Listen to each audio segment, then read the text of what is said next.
दोस्तों, आलस्य इंसान का सबसे बड़ा दुश्मन है। जो दूसरों पर निर्भर रहता है वह अपनी जिंदगी की फसल कभी नहीं काट पाता। एक छोटे से गांव में एक किसान रहता था। उसकी मेहनत से इस बार खेत में बहुत सुंदर फसल उगी। उसी फसल के बीच एक छोटी सी गौरैया ने अपना घोंसला बनाया था और समय बीतते ही उसमें 2 प्यारे बच्चे भी निकल आए।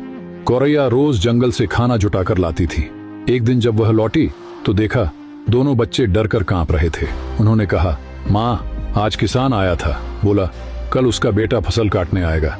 हम कहाँ जाएंगे, अभी तो उड़ना भी नहीं आता। गौरैया ने मुस्कुराते हुए कहा, चिंता मत करो बच्चों, जो अपना काम दूसरों पर डाल देता है उसका काम कभी नहीं होता। कल कोई नहीं आएगा। और सच में अगले दिन कोई भी नहीं आया।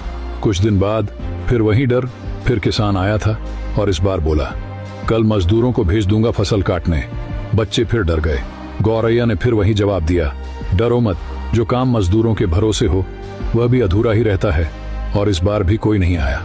लेकिन एक दिन सब बदल गया। जब गौरैया वापस आई तो बच्चे बोले, माँ, किसान फिर आया था, पर इस बार बोला, बहुत समय बर्बाद हो गया दूसरों का इंतजार करते करते। अब कल मैं खुद ही खेत काटूंगा। गौरैया का चेहरा सख्त हो गया।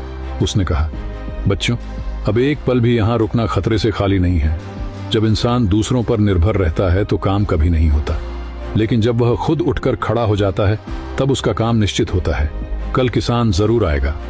अब तक बच्चे उड़ना सीख चुके थे। रातों रात उन्होंने घोंसला बदल लिया। अगले दिन किसान आया और पहली बार उसकी फसल सच में कट गई।